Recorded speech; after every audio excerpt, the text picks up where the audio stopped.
Sony 40 inch model নং KLV 40R452A। এটির problem হচ্ছে ব্যাকলাইট প্রবলেম। ব্যাকলাইট ভালো আছে, আইসিটি আমি রিমুভ করে নিয়েছি। এখানে আইসি ভালো আইসি লাগানোর পরও এটা কাজ করেনি। এটা আগে সার্ভিসিং করা হয়েছিল, পরবর্তীতে আবার ব্যাকলাইট প্রবলেম।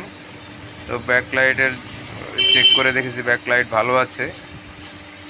একটি নতুন আইসি লাগিয়েছিলাম কিন্তু কোনো কাজ করেনি। তো যার ফলশ্রুতিতে আমি এই ইনভার্টারটি লাগিয়েছি। কেমনি লাগালাম সেটাই দেখাবো। এটা একটি 12 ভোল্টের ইনভার্টার সার্কিট। তো এখানে তো 19 ভোল্ট, যার কারণে আমি স্টেপ ডাউন সার্কিট লাগিয়ে নিয়েছি। স্টেপ ডাউন সার্কিট এই যে দেখুন।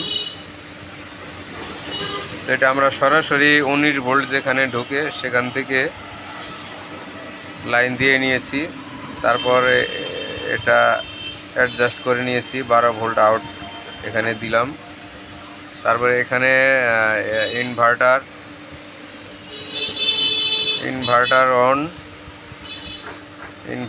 অন এখানে অন ভোল্টেজ এখানে দিয়ে নিয়েছি হচ্ছে আমার ENA তে। ENA এই তো এভাবে কাজ করে নেবেন যদি কেউ এরকম প্রবলেম ফিল করেন। তো আমরা এখন দেখে নেব যে টিভিটি ঠিক হয়েছে কিনা।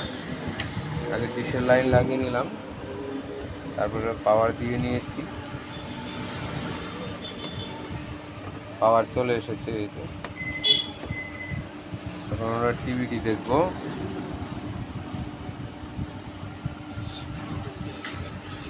শব্দ চলে আসছে, চলুন আমরা টিভিটি উল্টিয়ে দেখে নিই পিকচার আসছে কিনা। এই তো টিভি, ওকে।